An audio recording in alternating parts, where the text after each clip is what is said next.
I do not pray for the world, but for the ones you have given me, because they are yours, and everything of mine is yours, and everything of yours is mine, and I have been glorified in them, all for the greater glory of God. No? Ang mga Hiswita, yun ang sinusulat nila sa kahulihan ng kanilang pangalan, AMDG, no? Ad Maiorem Dei Gloriam, or for the greater glory of God. Lahat para sa Diyos. Lahat. Wala tayong para sa atin. Lahat ng ginagawa natin, ano ba yung motibasyon ng ating ginagawa? What do we do? In whatever we do, I sit, I smile, I share. Whatever we do is all for the greater glory of God. Kaya, it will not make us proud. It will make us humble. Kasi hindi naman para sa akin kundi para sa Diyos lahat Kasi kung hindi, yung ating motibasyon, imbis na para sa Kanya, para sa akin napupunta. So everything is for the greater glory of God. Everything. And that is what the gospel reminds us. Si Jesus, walang ginawa kundi para sa Ama. Lahat.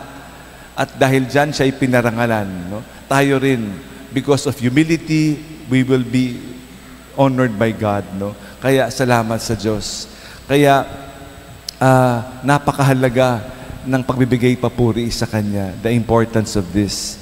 Tunay nagpupuri tayo sa Diyos, sa Kanya. To God be the glory. Everything for God, all for God's glory.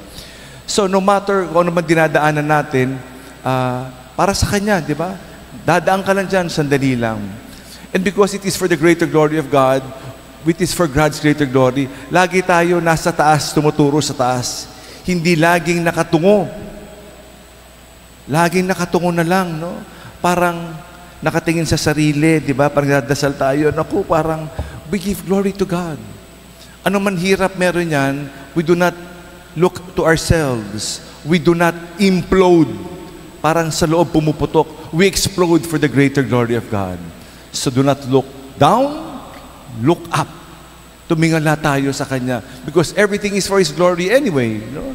So we thank God today. Today also is the feast of the African martyrs. They were canonized by Pope Paul VI in the year 1964. I was 4 years old when itong mga martir na ito ng pinapatay ng hari, no? Gusto nila itakwil yung kanilang pananampalataya, pero hindi.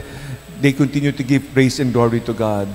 The lives of the martyrs that give glory to God, no? Many, many years ago, hundreds and thousands of years ago, continue to give praise and glory to God today, no? Because of the blood of the martyrs. And we thank God.